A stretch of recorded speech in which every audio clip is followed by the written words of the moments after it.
Maandamano yanayoendelea nchini Iran yamechukua sura mpya ya kimataifa baada ya baadhi ya waandamanaji kuanza kuelekeza ujumbe wao moja kwa moja kwa rais wa Marekani Donald Trump. Hatua hiyo imeibuka huku hali ya usalama ikiendelea kuwa tete na ripoti za matumizi ya nguvu dhidi ya waandamanaji zikiongezeka. Katika picha na video zinazosambaa mitandaoni, mwandamanaji mmoja ameonekana akishika bango lenye ujumbe unaosema Trump is a sign of peace, don't let them kill us. Kwa Kiswahili, Trump ni ishara ya amani, usiruhusu watu uwe.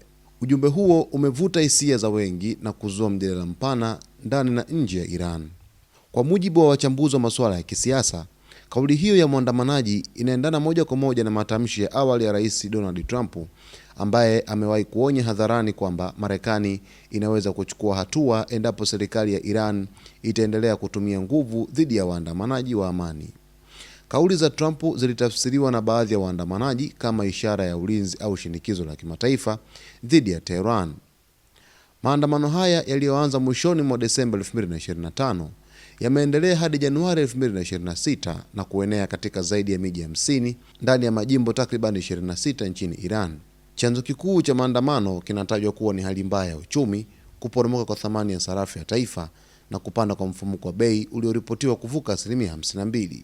Makundi mbalimbali ya kijamii yameshiriki maandamano hayo, yakiwemo wafanyabiashara wa masoko ya mjini Tehran, wafanyakazi, wanafunzi na watu wa tabaka la kati. Katika baadhi ya maeneo, wafanyabiashara walifunga maduka yao kama ishara ya kupinga hali ya uchumi, huku maandamano yakibadilika na kuwa harakati pana za kudai mabadiliko ya kisiasa na kijamii. Mashirika ya kutetea haki za binadamu yameripoti kuwa hadi kufikia Januari 6, 2026, watu wasiopungua 25 wameuawa katika makabiliano kati ya waandamanaji na vikosi vya usalama. Pia kumekuwepo na mamia ya majeruhi na kukamatwa kwa waandamanaji wengi katika miji mbalimbali. Serikali ya Iran imethibitisha vifo kadhaa, lakini imekanusha madai ya mauaji ya kiholela, ikisema baadhi ya waathirika ni maafisa wa usalama na kwamba hatua zinazochukuliwa ni za kulinda usalama wa taifa.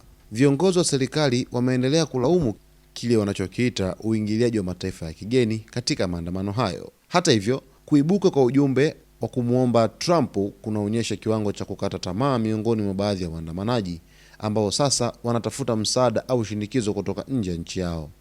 Wakati huo huo, serikali ya Iran imetangaza hatua za dharura za kiuchumi, ikiwemo kutoa vocha za chakula na posho la pesa kwa baadhi ya wananchi, hatua ambayo waandamanaji wengi wanasema haitoshi kushughulikia matatizo ya msingi. Hali ya nchini Iran inaendelea kuwa tete, huku maandamano yakiendelea na dunia ikiendelea kufuatilia kwa karibu iwapo wito wa waandamanaji kwa Trump na shinikizo la kimataifa vitakuwa na athari yoyote katika mwenendo wa mgogoro huu.